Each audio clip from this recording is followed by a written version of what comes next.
લીધા, ના થયું ને પેલું થયું ને વોહા થઈને ધમલ થઈને સરસ સમયસર પોતાની જિંદગીમાં બધું કરી લેવું ને એ પણ સશક્તિકરણ છે. સાચા નિર્ણયો સાચા સમયે લઈને એ નિર્ણયોને સાચા પુરવાર કરવા એ પણ સશક્તિકરણ છે. આપણે બધા ક્યાંક ને ક્યાંક કશેક ને કશેક એવી રાહ જોઈને બેસીએ છીએ કે હજી આનાથી સારું, હજી આનાથી સારું, હજી આનાથી સારું. મારે તમામ સ્ત્રીઓને પૂછવું છે કે આપણે ગાડી ખરીદવા જઈએ તો શું જોઈને ગાડી લઈએ છીએ? એની બોડી, કલર, હા કે ના? શું જોઈએ? મશીન. મશીન જોઈએ ને, કેટલા હોર્સ પાવર, કેવા ટાયર, કેટલા ગિયર, કેટલી એવરેજ, હા કે ના? કે પછી સુપર દેખાતી હોય એટલે કે આ આપી દો, આ બેસ્ટ છે, હા કે ના? તો પછી વ્યક્તિત્વમાં કેમ આપણે મશીન નથી જોતા અને દેખાવ જોઈએ છે? ભીતરનું મશીન કેવું છે એ અગત્યનું છે. આપણી હેલ્થ, આપણી મેન્ટલ હેલ્થ, આપણી સ્ટ્રેન્થ, આપણું સત્ય, સંજોગો સામે ઝઝુમવાની આપણી શક્તિ એ આપણી ભીતરનું મશીન છે. બોડી ગમે તેટલું રૂપાળું હોય, તમને બધાને પૂછું કે ઐશ્વર્યા રાય જેવી રૂપાળી ઓડો ને તો મેલી થઈ જાય, શરીરમાં ક્યાંય ડાઘો ના હોય એવી છોકરી હોય, રૂપનો અંબાર. આજે જોજો દિવ્ય ભાસ્કરમાં હશે ને ગુજરાત સમયમાં, ગુજરાત સમાચારમાં એડ હશે, ઊંચી પાતળી ગોરી સુશીલ સંસ્કારી. બધાને આવી છોકરી જોઈતી હોય. જેટલી મેટ્રિમોનિયલ જાહેરાતો આજે તમે જોશો ને એમાં લખ્યું હશે ઊંચી પાતળી ગોરી સુશીલ સંસ્કારી. આ ગુણો બધાને જોઈએ. પછી એકની અંદર બીજી એડ હોય છે નિર્દોષ ડિવોર્સી, એટલે પોતે જ કે હું નિર્દોષ છું. કોકને તો કહેવા દો. આ દુનિયામાં કોઈએ એમ કીધું છે કે દોષી ડિવોર્સી છે, પરણવું છે? આપણે બધા જ આવા છીએ. સવાલ એ છે કે આ પરિસ્થિતિમાં દાખલા તરીકે તમારે તમારા જીવન સાથીની પસંદગી કરવાની છે, તમારી કારકિર્દીની પસંદગી કરવાની છે, તમારા પૈસા ઇન્વેસ્ટ કરવાની પસંદગી કરવાની છે. ચલો ત્યાં આવી જાઓ. કેટલી સ્ત્રીઓને ખબર છે કે મ્યુચ્યુઅલ ફંડ શું છે? કેટલી સ્ત્રીઓને, હા એટલે બે હાથ ઊંચા થયા, મની લોન્ડરિંગ શું છે એવું ખબર છે કોઈ? આપણે કહેવાતા ભણેલા ગણેલા સમાજમાં રહીએ છીએ. પી ચિદમ્બરમનો દીકરો મની લોન્ડરિંગમાં પકડાયો. આ મની લોન્ડરિંગ શું છે એવું તમને કોઈ પૂછે તો આપણને ખબર છે. શ્રીદેવી મરી ગઈ અને શું થયું એ વિશે આપણે બધાએ ચર્ચા કરી, પણ મની લોન્ડરિંગ શું છે એ વિશે આપણને ખબર નથી. રણબીર ને દીપિકા છૂટા પડી ગયા કે ભેગા છે એ વિશે આપણને બધાને ખબર છે. લેટેસ્ટ ફેશન શું છે, પલાઝો કે લેગિંગ્સ, એ વિશે આપણને ખબર છે. પણ આપણને એ નથી ખબર કે આ દેશમાં પૈસાનું ઇન્વેસ્ટમેન્ટ ક્યાં કરવું, સ્ત્રીઓને કેટલી હોમ લોન મળે છે, મેડિક્લેમ કેમ લેવો જોઈએ, કયો મેડિક્લેમ સારો છે. આવી કોઈ માહિતી આપણે મેળવવાના મૂડમાં જ નથી. અને પછી આપણે કહેવું છે શું? તો કે સશક્તિકરણ. ઇન્ડિપેન્ડન્સનો અર્થ એ છે કે તમારો જીવન સાથી, તમારી કારકિર્દી, તમારું ઇન્વેસ્ટમેન્ટ, તમારી હેલ્થ, તમારી જિંદગીની સમસ્યાઓ વિશે તમે જાતે નિર્ણય કરો. Decide for yourself. તમારા પૈસા ક્યાં ઇન્વેસ્ટ કરવા એનો નિર્ણય તમે જાતે કરો. પીપીએફ નામનું એક ખાતું છે, પબ્લિક પ્રોવિડન્ટ ફંડ. આ પીપીએફ ના ખાતા કેટલી સ્ત્રીઓ પાસે છે એવું તમે આ દેશમાં પૂછો તો તમને ખબર પડે કે આ પબ્લિક પ્રોવિડન્ટ ફંડનું ખાતું, જેમાં ટોટલ ટેક્સ ફ્રી આવક જમા કરી શકાય છે, એ આવક કમાતી સ્ત્રીઓ પણ પોતાના પીપીએફ ના ખાતા ખોલતી નથી. કેમ? તો કે પીપીએફ શું છે? નવી સાડીની દુકાન ખોલી એની આપણને ખબર છે. યાજ્ઞિક રોડ પર પાણીપુરી ક્યાં મળે છે એની આપણને ખબર છે. પણ આ દેશમાં શું ચાલી રહ્યું છે એને વિશે આપણને કાંઈ ખબર નથી. મ્યુચ્યુઅલ ફંડ में इन्वेस्ट करो, आप 500 रुपए में भी कर सकते हैं. આવી એડ તમે જુઓ કે સહી है પેલો કે એને આપણે તરત સર્ફિંગ કરી નાખીએ. વિચારો, મારે હિસાબે અહીં હું આજે જે વાત કરવા આવી છું ને એ વાત એ છે કે સશક્તિકરણ છે ને એ સ્વતંત્ર નિર્ણય કરવાની તાકાત છે. તમારો પોતાનો નિર્ણય તમે કરો, અને નિર્ણય કરવા માટે તમારી પાસે માહિતી જોઈશે. માહિતી મેળવવી એ પણ સશક્તિકરણ છે. અને ફાલતુ ચીજોની માહિતી નહીં, જિંદગીમાં ખરેખર કઈ ચીજ ક્યાંથી શું થશે એની માહિતી. કેટલી સ્ત્રીઓ પોતાનું નેટ બેન્કિંગ કરી શકે છે? વોટ્સએપ તો બધા ફોરવર્ડ કરીએ છે. તમારે ઘેર કોઈ બેગ ભરીને કચરો આપી જાય તો એનું તમે શું કરો? શું કરો? સવારના પોરમાં તમે દરવાજો ખોલો અને સરસ પ્લાસ્ટિકની ડીસન્ટ થેલીની અંદર તમને કોઈ ગંદો બધો બટાકાની છોલ ને કાંદાના છોલ ને ચાનો કુચ્ચો ને એવું આપી જાય તો એનું તમે શું કરો? બોલો, ફેંકી દો ને. તો વોટ્સએપ કેમ ફોરવર્ડ કરો છો? કોઈ તમને કચરો નાખી જાય તમારા ફોનમાં એટલે કચરો તમારે થોડો થોડો બધે આપી આવો, વાડકી વાડકી ભરીને. એને પોતાનો કચરો તમારે ત્યાં ઠાલવ્યો, તમે એનો કચરો થોડો થોડો કરીને બીજે ઠાલવી આવો. સવારના પોરમાં જ્ઞાનના તમાચા ધડાધડ મારે. આમ કરવું જોઈએ ને આમ ના કરવું જોઈએ ને જીવનમાં આમ છે ને.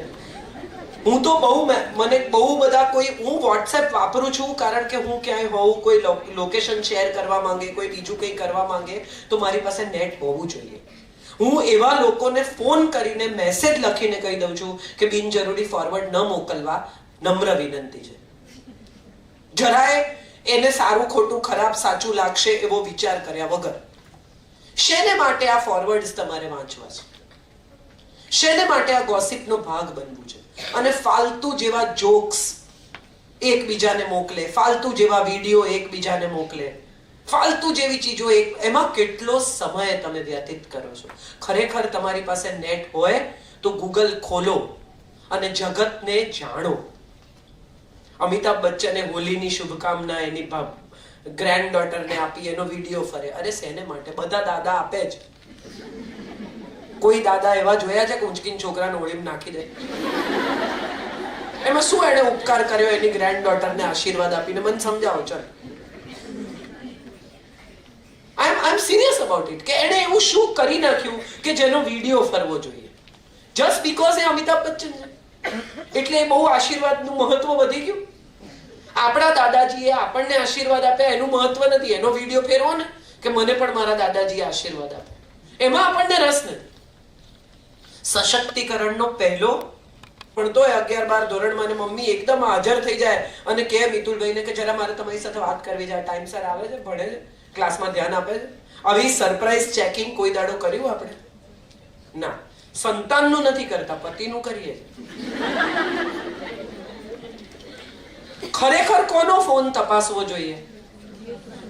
ટીનેજ બાળકનો. એમાં આપણે રસ નથી લેતા.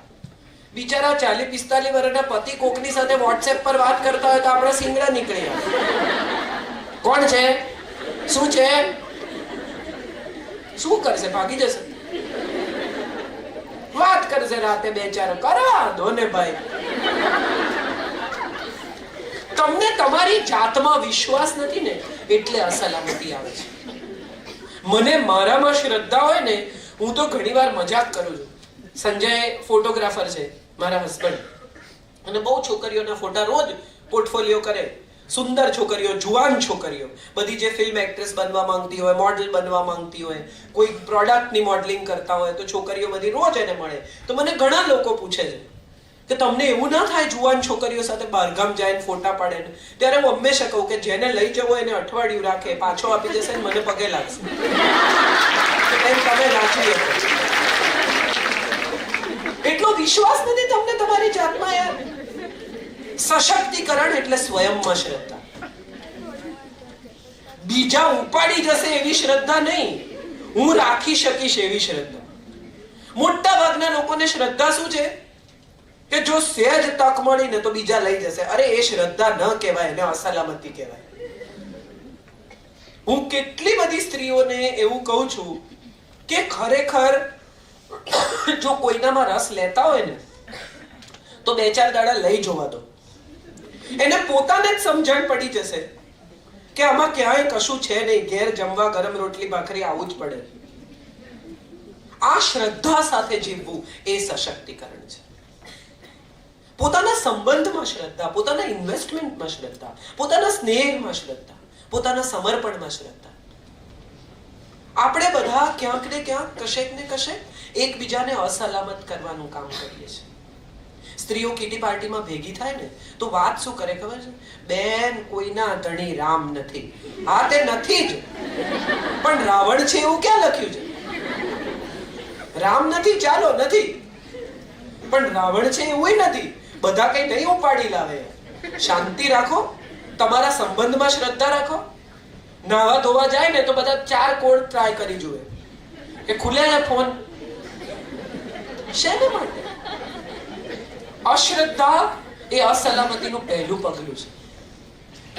તમારી અસલામતી એ તમે બીજામાં ટ્રાન્સફર કરો છો. માં પણ પોતાની દીકરીને કે બહુ છૂટ નહીં આપવાની, કારણ કે તમારા ડીએનએ માં આવી, તમે તમારી નેક્સ્ટ જનરેશનમાં ટ્રાન્સફર કરી. ઉલટાનો દીકરીને એમ કહેવાનું કે બેટા આટલો સ્નેહ છે તારી વચ્ચે, અસલામત નહીં થતી, ક્યાંય નહીં જાય. તમે જે વિચારો એ થાય. આવું બધું આજકાલ લોકો વોટ્સએપ પર બહુ ફોરવર્ડ. Positive thinking. આ પોઝિટિવ થિંકિંગ શું છે? સૌથી પહેલું પોઝિટિવ થિંકિંગ તો એ છે કે મને મારી જાતમાં શ્રદ્ધા છે. હમણાં એકવાર એક કાર્યક્રમ પૂરો કરીને હું રાતના 11 વાગે અહીંથી નીકળી. હું સામાન્ય રીતે ઘરે જતી રહું છું. મારી ડ્રાઈવર જે મારા નોર્મલ છે તે નહોતા આવ્યા. એમની ટેક્સી નહોતી ને બીજા ભાઈની ટેક્સી હતી. એ ભાઈ કોણ જાણે ક્યાંથી દારૂ પી આવ્યા અને અમે કુવાડવા પહોંચ્યા. જયભાઈને પણ ખબર છે, મિતુલભાઈને પણ આ વાત ખબર છે. અમે કુવાડવા પહોંચ્યા અને એ માણસે આમ સ્ટીયરિંગ પર માથું ઢાળી દીધું. 11:15 નો સમય, રાત્રે. મેં એમને કહ્યું કે રાજુભાઈ તમે પાછળ બેસી જાઓ. 11:15 વાગે અજાણી ગાડી. મેં જિંદગીમાં પહેલા એ ગાડી ચલાવી નહોતી, આ મારી ગાડી નહોતી. મેં ચલાવી. જેમની ટેક્સી હતી એમને ફોન કર્યો. એમણે મને કહ્યું કે તમે ક્યાં સુધી આવશો? મેં કીધું લીમડી ગંગા જમના સુધી આવીને સૂઈ જઈશ. હું 7:30 અહીંથી ગઈ. રાજુભાઈને મેં ચોટીલા ઉતારી દીધા, પૈસા આપ્યા, એમનો ફોન આપ્યો. મેં કીધું ભાઈ તમે ઉતરી જાઓ, પીધેલા માણસને હું નહીં લઈ જઈ શકું. હું ગાડી લઈ લીમડી ગઈ, સૂઈ ગઈ. એ ભાઈ આવ્યા બીજી ગાડી લઈને, પોતાનો ડ્રાઈવર લઈને, અને અમે 2 ગાડીઓ પાછા અમદાવાદ પહોંચ્યા સવારે 4 વાગે. હું આને સશક્તિકરણ કહું છું. રસ્તામાં બેસીને હાય હાય હવે હું શું કરું? ડ્રાઇવિંગ શીખી જવું, બેન્કિંગ શીખી જવું, મેડિક્લેમની પોલિસી કઈ છે, ક્યાં છે, કેશલેસ છે કે કેશલેસ નથી એ શીખી જવું. પર્સનલ એક્સિડન્ટ મેડિક્લેમ હોવો જ જોઈએ. આ સશક્તિકરણ છે.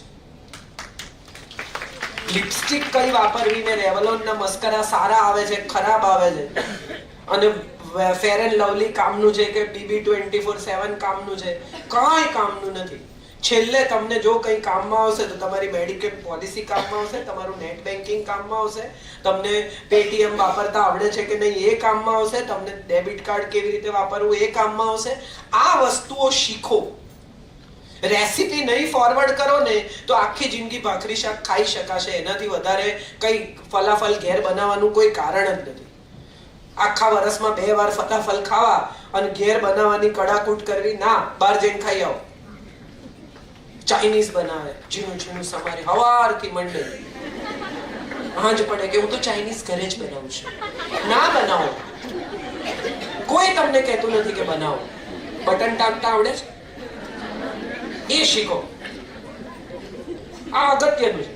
તમારું કબાટ જાતે ગોઠવો છો, તમારું બાથરૂમ જાતે ધુવો છો. તમને તાવ આવે તો તમને ખબર છે કે પેરાસિટામોલ કોને કહેવાય? તમને ખબર છે કે એન્ટી ડિપ્રેસન્ટ ગોળીઓ ખાવાથી આપણી 60% દવાઓ એન્ટી ડિપ્રેસન્ટ ધરાવે છે. મૂડ એલિવેટ કરી નાખે. મૂડ એલિવેટ કરે એટલે બ્લડ પ્રેશર હાઈ થાય. બ્લડ પ્રેશર હાઈ થાય એટલે આપણને એ પળે સારું લાગે. કેટલા બધા લોકો જાણ્યા વગર એકબીજાને દવા પ્રિસ્ક્રાઇબ કરે છે. મને ડોલો ખાવાથી પગ દુખવાના મટી ગયા એટલે બીજે દાડ પેલા બેન જઈને ડોલો ખરીદી આવે. ડાક્ટરો ભણી ગણીને એના મા-બાપ પૈસા ખર્ચે છે. જાઓ ત્યાં. મોટા ભાગના લોકો સ્વયં મેડિકેશનમાં ચેમ્પિયન છે. જાતે જ મેડિસિન. ઝાડા ઉલટી થાય છે તો તમે ઓવામીન લઈ લો. અરે ભાઈ કયા કારણે થાય છે? એસિડિટીની ઉલટી છે, અપચાની ઉલટી છે, પ્રેગ્નન્સીની ઉલટી છે, ઉજાગરાની ઉલટી છે. સમજો પહેલા. ગમે તે દવા ઠપકારી નહીં દેવાની. એન્ટીબાયોટિક લઈ લે લોકો. હું એવા કેટલા લોકોને ઓળખું છું કે એઝિથ્રાલ બીજાને પ્રિસ્ક્રાઇબ કરી દે. એઝિથ્રાલ લઈ લો. અરે એઝિથ્રાલ લેવાતી હશે? અને એ બી 1000 મિલીગ્રામની ને 500 મિલીગ્રામની દવાઓ લોકો એકબીજાને આવી રીતે પ્રિસ્ક્રાઇબ કરે. મલ્ટીવિટામિન પણ દરેક માણસના શરીરમાં જુદી જરૂરિયાત છે. કોઈકને B12 ની જરૂર છે, કોઈકને કેલ્શિયમની જરૂર છે, કોઈકને બીટા કેરાટીનની જરૂર છે. તમે મને આ ખાવાથી બહુ સારું લાગે છે માટે તમે ઠપકારો ના. શેલકાલ લઈ લો, કેલ્શિયમની દવા. અરે શેલકાલ લેવાથી હાડકા ક્યારેક બરડ પણ થાય. 3 મહિના કેલ્શિયમ લઈને 1 મહિનાનો બ્રેક લેવો પડે. બહુ ઓછા લોકોને આ ખબર, ઠપકારે રાખે. બહુ જ ઓછા લોકોને આ ખબર છે. કોબીના પરાઠા કરે ને તો કોબીનું પાણી નીચોવી નાખે, કોરા કરી નાખે. એ પાણીથી લોટ બાંધો, કારણ કે એમાં મેક્સિમમ કેલ્શિયમ છે. હું આને સશક્તિકરણ કહું છું કે આવડે છે. મગ બાફવા હોય તો 1 કલાક પલાળી રાખો અને બાફતી વખતે એમાં સહેજ મીઠું નાખો તો કોઈ પણ કઠોળ જલ્દી ચડે અને એનું પ્રોટીન સચવાઈ રહે. આ ખબર છે? એ બહુ અગત્યનું છે. રણબીર ને દીપિકાને પ્રેમ થયો કે નથી થયો એ નહીં ખબર હોય ને તો જિંદગીમાં તકલીફ નહીં પડે, પણ આ નહીં ખબર હોય તો જિંદગીમાં તકલીફ પડશે. 30 વર્ષની ઉંમર પછી સ્ત્રીઓએ પ્રોટીન લેવું જ જોઈએ, કારણ કે પ્રોટીન એ તમારા B12 માં મદદ કરે છે. એની આપણને કોઈને ખબર નથી. હું મગ ખાઉં ને તો મને ગેસ થઈ જાય. આવું કંઈ છે જ નહીં. ગેસ એટલા માટે થાય છે કારણ કે આપણા જીવનમાંથી શ્રમ ઘટી ગયો છે. ઝાડુ વાળો, જીમમાં જવાની કોઈ જરૂર નથી. નક્કી કરો કે સવારે ઝાડુ હું વાળીશ મારા ઘરમાં, કચરો. આ જીમ જ છે. ડસ્ટિંગ માટે, ઝાડુ પોતા માટે બાઈ હોય અને સવારે કે મારે પછી જીમમાં જવાનો ટાઈમ છે. હું કોઈ જીમમાં જતી નથી અને 52 વર્ષની છું અને 2 કલાક આવી રીતે કડક ઊભી રહી શકું. મને કોઈ તકલીફ નથી.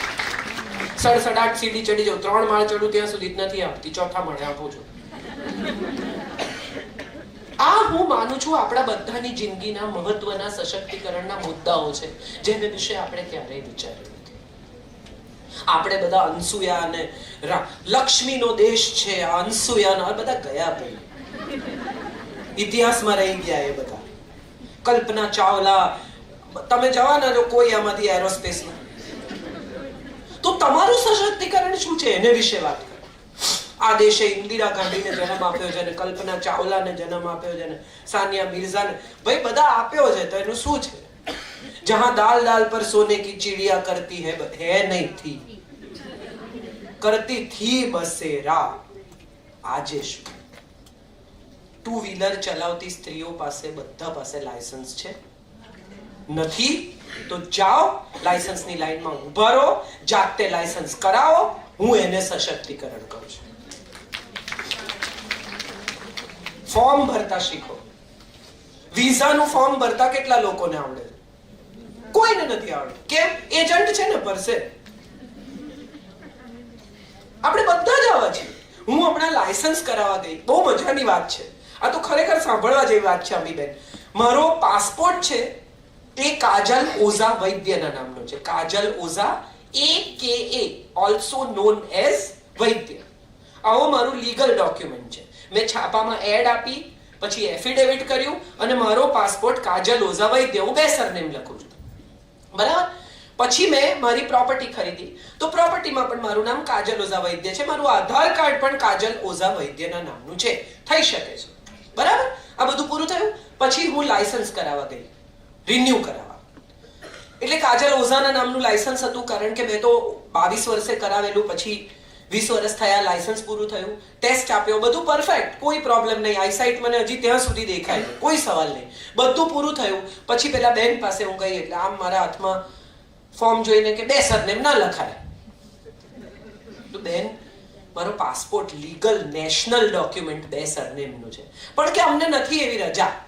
તો મેં કીધું નેશનલ ડોક્યુમેન્ટ જો 2 સરનેમનું હોય તો પછી લાયસન્સ તો નેશનલ ડોક્યુમેન્ટ છે જ. એટલે તમારે એક નેશનલ ડોક્યુમેન્ટ, પાસપોર્ટ જ્યારે કાજલ ઓઝા વૈદ્ય લખે છે ત્યારે બાકીનું બધું, મારું બેંક અકાઉન્ટ કાજલ ઓઝા વૈદ્યના નામ, બધું જ, મારો ફોન કાજલ ઓઝા વૈદ્યના નામનો છે, બધું ડોક્યુમેન્ટ બધા મારી પાસે ઓરિજિનલ. એટલે મને કે પણ ના લખાય. તમે કાજલ દિગંત ઓઝા રાખો ને, તમારા ફાધરનું નામ છે ને? મેં કીધું હા મારા ફાધરનું નામ છે. તો કે એ રાખો, તમારે ના હસબન્ડનું લખવું હોય તો ના, પણ મારે હસબન્ડનું રાખવું છે. તો કે તો હસબન્ડનું રાખવું હોય પછી ફાધરનું કાર્ડ નાખો. એટલે મેં કીધું ના, મારે બંને રાખવું છે. તો કે તો પછી કાજલ સંજય વૈદ્ય રાખો. આ દલીલે મારી સાથે કરે છે. પાછળ 25 માણાની લાઈન છે. એટલે મને કહે કે તો પછી તો હસબન્ડનું રાખો, કાજલ સંજય વૈદ્ય. એટલે મેં કીધું ના, મારે નથી રાખવું. કે કેમ, વિધવા છો? સિરિયસલી, હું જરાય કોઈ પણ પ્રકારના એક્ઝાજરેશન વગર કહું છું. એટલે મેં કીધું ના, છૂટાછેડા થઈ ગયા? ના, મારે બંને નામ લખવા છે, પણ બેન ના લખાય. ત્યાં સુધી હું લાઈનમાં ઊભી રહી અને કોઈ પણ પ્રકારની ઓળખાણ વાપર્યા વગર મારે આ લાયસન્સ મારી જાતે કોઈ પણ પ્રકારના લાઈન તોડ્યા વગર એક નોર્મલ માણસ લાયસન્સ કરાવે એવી રીતે મારે કરાવવું હતું. એટલે હું ઉપર ગઈ આરટીઓની ઓફિસમાં. એટલે ઉપર જઈને મેં એમને કહ્યું, મેં કીધું સર, અરે આવો આવો કાજલબેન, આમ તેમ. એમને એમ કે હું એવી રીતે આવી ચૂક, મારે ટેસ્ટ નથી આપવો, કંઈ નથી કરવું, આ ખાલી મારું લાયસન્સ. એટલે એમણે જો બધું તો થઈ ગયું છે. મેં કીધું આ બધું થઈ ગયું છે સર, પણ પેલા બેન 2 નામ લખવાની ના પાડે છે. એટલે હસી પડ્યા. મેં એમને આખો ડાયલોગ કહ્યો કે આવું થયું, એટલે હસી પડ્યા. પછી મને કે બેન, ખરેખર દુઃખની વાત જ એ છે કે અહીંયા બારી પર બેસનાર છે ને એની પાસે માહિતી જ નથી. તમે વિચારો કે આ દેશમાં જે લાયસન્સ બનાવે છે એની પાસે પણ માહિતી નથી. કેમ? કારણ કે માહિતી મેળવવાની એમણે દરકાર જ કરી નથી. હું એફિડેવિટ લઈને ગઈ છું, પાસપોર્ટ છે, આધાર કાર્ડ છે, પ્રોપર્ટીના પેપર્સ છે, બેંક અકાઉન્ટ છે, આટલા બધા ડોક્યુમેન્ટ્સ છતાં એ મને એમ કહે છે કે બે નામ ન લખાય. કેમ? તો કે એના મગજમાં એવું પેસી ગયું છે. આપણે બધા જ આવા થતા જઈએ છીએ. પૈસા ઇન્વેસ્ટ કરવાનો એક બહુ અદ્ભુત દાખલો. હું LIC ની પોલિસી મારા દીકરાની કરાવતી હતી. એટલે મેં એને કહ્યું, મેં કીધું નોમિની તરીકે મારે મારા સસરાનું નામ નાખવું છે, હવે તો મારા ફાધર ઇન લો નથી. એટલે એમણે કહ્યું કે ના, દીકરાના નોમિની તરીકે તો ફાધરનું જ લખવું પડે. અરે મેં કીધું એવું કોણ નક્કી કરે? ફાધરનું જ નામ લખવું પડે એવો એક કાયદો બતાવો. તો કે એવો કોઈ કાયદો નથી, પણ બધા એવું કરે. બધા તો જખ મારે, મારે જોડે મારો. બધા શું કરે છે? તમે વિચારો કે આપણે કેટલા ટોળામાં જીવીએ છીએ. 4 જણા પ્લાઝો પહેરે ને એટલે આપણે બધા પ્લાઝો પહેરતા થઈ જઈએ. 4 જણા આમ પહેરે ને એટલે આપણે બધા એ જ પહેરતા થઈ જઈએ. હમણાં મને એક જણે કહ્યું કે leggings is out of date. અરે મેં કીધું કોણ નક્કી કરે? મેં 25 લેગિંગ વસાવ્યા હોય એ મારે ફેંકી દેવાના. કેમ? તો કે બધા પ્લાઝો પહેરે છે. અરે બધા જે કરે છે મારે નથી કરવું. અલગ ઊભા રહી શકવું અને પોતાની વાત કહી શકવી એ સશક્તિકરણ છે. Two stand apart, two stand alone and to fight your spirit, to tell what you want in your life. હું લેગિંગ પહેરું કે પ્લાઝો પહેરું, દેખાય તમને અત્યારે? શું ફરક પડે? આપણે બધા જ ફેશનના નામે ટોળું ઊભું કરીએ છીએ. આપણે બધા જ માન્યતાઓના નામે એક ઘેટાની જેમ એક જ દિશામાં જઈએ છીએ. મા બાપ જે ઘરમાં જઈને જુએ કે 6 AC છે, 3 બેડરૂમ છે, આમ છે, ફલાણું છે, બહુ સારું ઘર છે, એ મા બાપ એવું જોતા જ નથી કે છોકરામાં સેન્સ ઓફ હ્યુમર છે કે નહીં. હસી શકશે? 4 બેડરૂમ હશે અને 6 મહિનામાં 2 જણા જુદા જુદા બેડરૂમમાં સૂશે. એટલા માટે 4 જોઈએ છે કે છૂટા પડે 2 જણા જુદા જુદા રૂમમાં સૂઈ શકવા જોઈએ. મારી છોકરીએ ડ્રોઈંગ રૂમમાં ના સૂવું જોઈએ. કેટલા બધા લોકોને મેં જોયા છે કે સાડી બ્લાઉઝનું મેચિંગ કરવામાં જેટલો સમય બરબાદ કરે છે ને એટલું મેન્ટલ મેચિંગ કરવામાં નથી કરતા. દીકરીનો ટ્રોઝો બનાવે ને મા બાપ, તો મનીષ મલ્હોત્રાના ચણિયા ચોળીને ફલાણાનું આમ ને TBZ માંથી અમે તો ડાયમંડનો સેટ લીધો ને અનકટ વિલંદી લીધા ને આમ લીધું ને એક પાછી કામનો સેટ લીધો ને એક આ લીધું ને એક જળતર લીધું. આવડે છે ને મને, પહેરતી નથી કશું. મહત્વની વાત એ છે કે આ બધું કર્યા પછી પૈઠણી પહેરશે ને આમ પહેરશે ને એક બનારસી લીધી ને એક કાંજીવરમ લીધી.